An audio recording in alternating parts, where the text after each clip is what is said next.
நம்ம நாட்டில் எத்தனையோ விவசாய வேலை பார்த்துட்டு இருக்கும்போது நெஞ்சு வலி வந்து இறந்து போயிருக்காங்க. தேங்காய் பறக்க தென்னை மரத்தில் மேலே ஏறிட்டு கால் தவறி கீழே விழுந்து மண்டை உடைஞ்சு எத்தனையோ விவசாயி இறந்து போயிருக்காங்க. வயக்காட்டில் தண்ணி பாய்ச்சிக்கிட்டு இருக்கும்போது பாம்போ பூச்சோ கடிச்சு நிறைய விவசாயி இறந்து போயிருக்காங்க.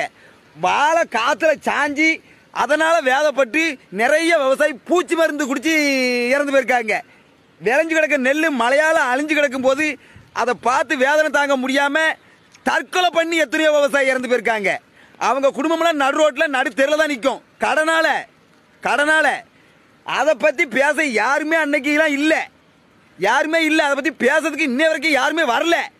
இன்னைக்கு கள்ளக்குறிச்சியில் கள்ளச்சாராயத்தை குடிச்சு அத்தனை பேர் இறந்தாங்க. அவங்க குடும்பத்தை பற்றி இவ்வளவு பேசுதிய, சட்டத்துக்கு விரோதமா கள்ளச்சாராயத்தை குடிச்சிட்டு அதை மட்டும்தான் பேசுதிய.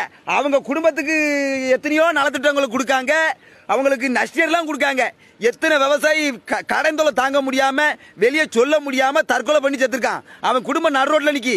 அன்னைக்கு இதை பத்தி யாராவது ஒரு வார்த்தை பேசலாம்? பேப்பர்ல வந்திருக்கு. தோட்டத்தில் விவசாய வேலை பார்த்துட்டு இருக்கும்போது கரண்ட்ல அடிபட்டு செத்து போயிருவாங்க நிறைய பேர். உயிரை பணைய வச்சுதான் அவ்வளவு பேர் ராவும் போகணும் விவசாயி வேலை பார்க்க. அத்தை விவசாயி செத்து போனா அவனுக்கு ஒன்றும் இல்லை. இன்னைக்கு கள்ளச்சாராயம் குடிச்சு இறந்தவங்களுக்கு இவ்வளவு வருத்தப்படுச்சு நம்ம தமிழ்நாட்டில். கவலை வேற, ஐயையோ வேற.